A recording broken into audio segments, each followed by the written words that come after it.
Hi guys, welcome back to Irish Footy Vlogs. Welcome back to another video of ours. It's your preview for the relegation promotion playoff final between Cork City and Waterford FC. And of course, Sean is here, who's obviously a big Waterford supporter. And I suppose, Sean, before we properly get into it, for a while we anticipated that this might happen. I know I tipped Cove to win the other week. You did go for Waterford.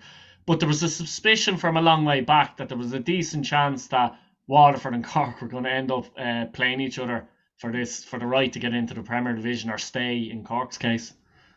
Mm.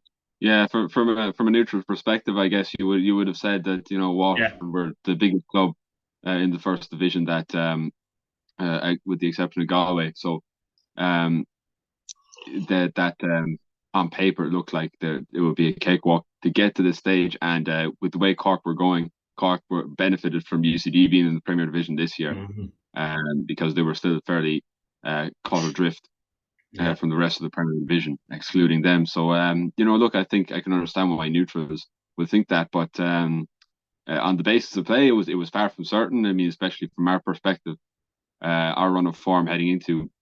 heading into this game, and heading into the playoffs in general, it wasn't inspiring to say the least. So, Mm.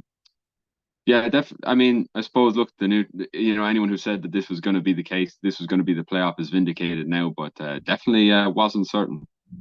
Yeah, exactly. And I done a review, obviously the Cove Waterford match, but I might get your quick thoughts on that as well. And to be honest, it kind of it was there was a moment in the game. I thought Waterford did show the bottle that we questioned they may not show but it was very tight, wasn't it? It was extremely tight, and Oh yeah. the Mm. second goal that Waterford got, coupled with the Alec Byrne chance, like it really tipped the whole thing in Waterford's favour. Like it could have easily been Mm. Cove scoring there, to be fair, couldn't it? Oh yeah, absolutely. I mean, there was a chance at 1-1 very quickly into extra time, where had it, and I mean, really, he'd be kicking himself for missing that if that had a went in. Um, if that had went in, it could be a very different game. We could be talking about Cove and Cork this week. Mm. Um, but yeah, as you said, I think I was more happy. I was more happy with the way that Waterford won last week than it would have been if they'd have come out and beaten Cork, Cove 3 or 4-0, Mm. because they showed, and I've been critical in the past of Waterford losing their battle, and they really held their nerve in this game, showed a lot of character, especially after conceding a late goal, to rebound and to get back in the game. From a neutral perspective, it was a very good game, very exciting end to end. There was plenty of chances. Either team could have won it. I think in the end, to give credit to Waterford, which haven't done a lot, I think the Blues did deserve to win. Mm. In the end, they created just that few more chances, and when Cove went looking for it towards the end of the game, I think we cut them open a few times. Dean McMenemy had a few good chances, but he was probably the only player on the pitch who I'd say didn't have a good game, because he missed a few chances to make it 3-1. But everyone else aside from that had a very good game. Obviously, Giles scored the winner. Barry Bagley played a great pass for the goal that Ronan Coughlin scored. Obviously, Ronan Coughlin was immense. Mm. Connor Parsons gave a lot of trouble down the left wing. But I have to say, Dara Power had his best game, I think, this season. Didn't have a great season this season. Was battling with Subowale for the right back spot in the first half of the season. Lost his spot then to Niall O'Keefe, but showed really some of the stuff that would have been seen when he was playing at Premier Division level. So hopefully that continues into next week, Yeah, it's or funny. this week. Yeah, exactly. It's funny you mentioned that as well because I was thinking that as well. The Waterford are probably better off winning in such a way that they won because it makes you a bit battle hardened. And the last time, if you like, last year, like they went in and they kind of give Galway a bit of a beating, and maybe you can get a bit of overconfidence. Or that it's kind of like that was the performance, like you know what I mean, the good performance. And it's always hard to back up a good performance with another good performance, to be honest, isn't it? And maybe that's the thing as well. But the interesting thing about this, I believe, correct me if I'm wrong in the comments or whatever, but I believe six of the last eight victories were first division teams. Potentially, it's something close like that anyway. In this particular fixture as well. So, and I was thinking, the main reason for that, I think, is you said Waterford weren't in the greatest of form, but they have won two competitive games in a row, if you like. You know what I mean, in the playoffs. Whereas Cork, the Premier Division team are usually struggling for results. That's why they're there. And Cork have obviously been struggling for results. I know they had a bad beating against Bohemians, but in fairness, they played an awful lot of youth players. So you can forget about that one. But they hadn't Yeah. really won since they beat UCD in Belfield, which was I think it was 4 games ago as well. So, do you know what I mean? The momentum a lot of the time is clearly often with the first division side, like. It can be that way. And going back to last season, I think really Galway flattered us in that game. I mean, the first two They did. goals that Galway Yeah. gave up were the result of catastrophic defensive Oh, errors, yeah, and then yeah, they missed a penalty in the yeah, second half. yeah. And the third goal was a good one. I remember it. I think it was Junior Gotti who was played in by Phoenix. Hmm. But by that stage, the game was well and truly over. So I think that game flattered to deceive us, and maybe we went in with a bit too much hubris into the UCD game, thinking that the hard work was done. But yeah, speaking to Cork fans who were at the game last Saturday, there wasn't a great deal of confidence. To talk about Cork for a minute, I mean, yeah, fair enough. Now you can disregard the Bows game because a lot of youth Hmm. players played. Yeah. They're resting a lot of their starters. But I mean, even going back before that, you go back to the win they had against Wexford in the FAI Cup. Struggled. And since that game, I mean, I think they've only scored in one game, which was a 2-0 win away to UCD. Hmm. So yeah, they're really not in great form. There will be a bit of nerves. However, you have to take into account the gap between the first and Premier Division. Hmm. The quality of opposition that Waterford have been playing versus the quality of opposition Cork have been playing. That does factor in. I would still say heading into this game that Waterford are massive underdogs, and that if they do get a result out of this, it would be it would be quite it would You're be quite you're playing the cute Kerry man a quite little bit surprising. there, though. Even though Mm. a little Well, bit. yeah, I mean the Leans are from Kerry, so There you go. I'm Yeah, looking forward to asking exactly. the I've truth. relatives from Kerry as Yeah. well, so I Mm. don't know what that means to be fair. But anyway, but the interesting thing as well, I suppose, the fact that I don't think this result pays. It Mm. doesn't matter really, but they did play earlier on the season, the cup when Cork beat them 3-0, Turner's Mm. Cross. I think Coughlin went off injured in that game, didn't he? Early in Yeah, second half. everything that could have gone wrong in that game did go wrong. See, Cork on I early think goal, you see. They yeah, scored from the very first minute, didn't they, through yeah, Keating, I think. So that yeah. that I kind of think yeah. mm, they were 2-0 up within 20 minutes. Hmm. I think if you look at the starting 11 that was on that day, there's a lot of players who won't be in the starting 11 this Friday. Hmm. Yeah, Ronan Coughlin got injured that game. Barry Bagley didn't play. Roland Dodo got sent off, although to be fair, the game was over at that stage. So, Hmm. a lot of things went wrong that could Yeah. have. Um, I think I think, you know, there is a bit to do that. There is a bit to analyze there because Cork, I think, are there is a couple of changes. I think Kravchuk Cork will be has come into closer the to team. what you would call, Yeah, yeah, they're closer. They've more players, yeah, let's say, that are likely to play, let's say, that played in that yeah. fixture, like. I think only Kravchuk has come into the team since then. Hmm. Maybe Dykesdale, but other Yeah, than that, I think Cork would be very similar to how they played yeah. in the FAI Cup game, whereas Waterford would be very different. Also, the fact that game is a Turner's Cross as well, and this game's going to be at Tallaght Stadium. And do you think that Mm, plays any effect in a sense? The fact that it's at Tallaght Stadium. Obviously, the pitch will be in great condition, so there's no mm, excuse for either team yeah. on the day to play a bit of football. But do you feel Mm. that suits anyone more or less or anything like that? Not particularly. I don't feel like it's a huge advantage either way. Maybe Cork have a bit of a further distance to travel, so Like it's great for the likes of me because I can go. You know what I mean? mm, But on a Friday night, bringing mm, Cork and Waterford up to Tala in Dublin. mm, It is a tough one. Now I can appreciate that a lot of yeah, people would have foreseen this, particularly in mm, Cork. You know what I mean? Because they were going to be finishing ninth for a mm, while, may have made arrangements to get off work and bits and pieces like that. mm. But how do you feel about that? And like, do you think there'll be a big crowd there? Like, what's it, 8,000, isn't it? Will we Yeah, get four yeah. in? I'd like to think a lot of neutrals will go, a Mm, decent amount of I, neutrals will I go. I think you could. I think you could get 4,000 in. Yeah, I Mm, mean, as certainly will bring up a lot I don't know what the mood is around Cork, but I'd imagine, Mm. hopefully, the best case scenario that Cork will bring up a similar number of fans.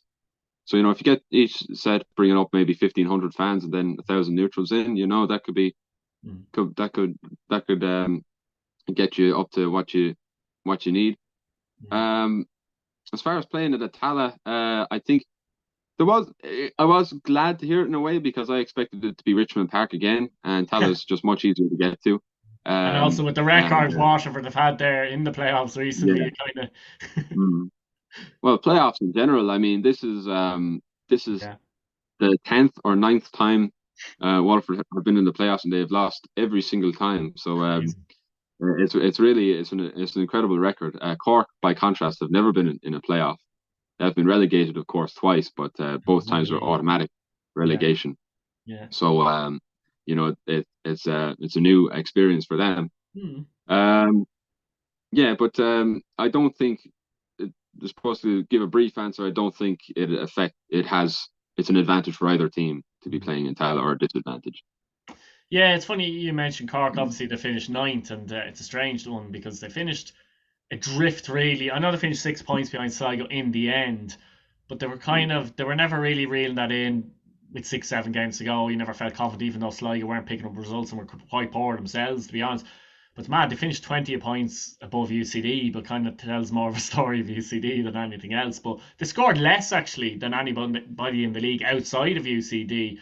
Of course, again, we'll say this is obviously Premier Division, but I just feel Cork though, like literally everything. And maybe Waterford could say similarly, maybe to a degree, but literally everything goes through Keating. To be honest, he gets their Yeah. goals. He does everything. He holds up the play, and Mm, he sometimes he drops deep as well, very deep, mm, and he can set people up and that kind of thing as well. But mm, it just feels like it's a big one. I mean, we've got Keating versus Coughlin. I personally think Keating's probably a better all-round player, but mm, Coughlin's obviously got an awful lot of goals in the first division this year and is playing with mm, supreme confidence. So if he gets a chance, it's likely he scores. But it's an interesting battle, and there's other battles mm, obviously all over the pitch, etc. But at the end of the day, you know, both of them are quite clinical in front of goal, and that could be mm, key, really. Like, in this game, whoever mm, gets the most chances between Coughlin mm. and Keating might decide the game, basically. Yeah. Yeah, particularly with Cork, I think so since the cup game between the two sides back in August, the Cork have scored 9 goals in all competitions, and Keating has got 6 of those. So he really is pivotal to them.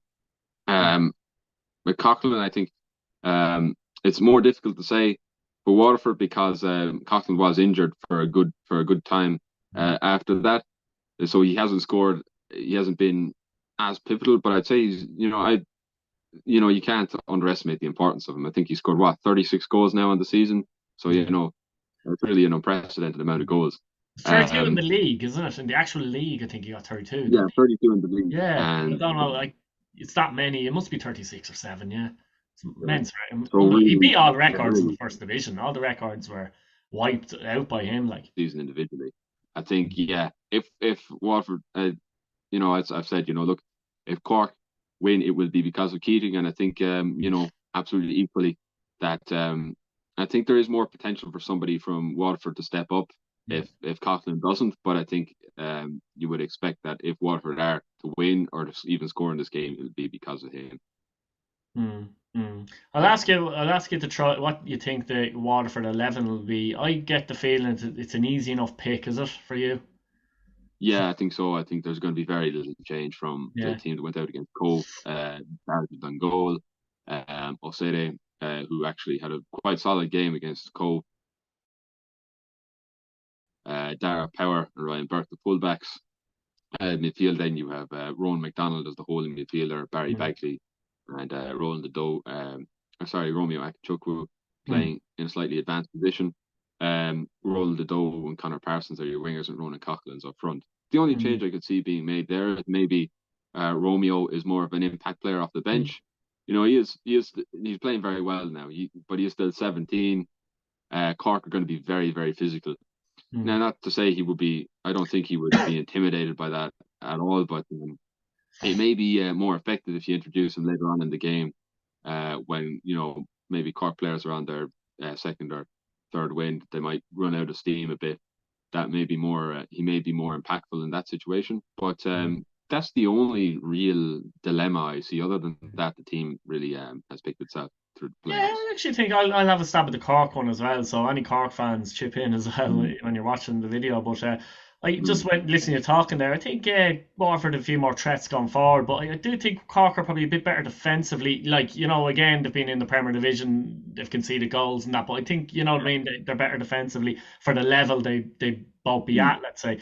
I think Ollie Byrne, I think, will go and Mm. goal. I think he's been quite good actually since he came in. He's 25-year-old Englishman, but they had other Mm. goalkeepers in all season, and they had a guy in from Celtic who really struggled badly, didn't they? And then Jimmy Corcoran probably didn't live up to what they hoped Yeah. for, to be honest. Byrne has come in and done well there. The back line, I think, has to be Coleman and Hackenen at centre back as well, and the two of them, Gilchrist has been missing as well, so I don't know if he'll come in or not. But I think if I was Cork, I'd rather Hackenen and Gilchrist, but Coleman's the captain.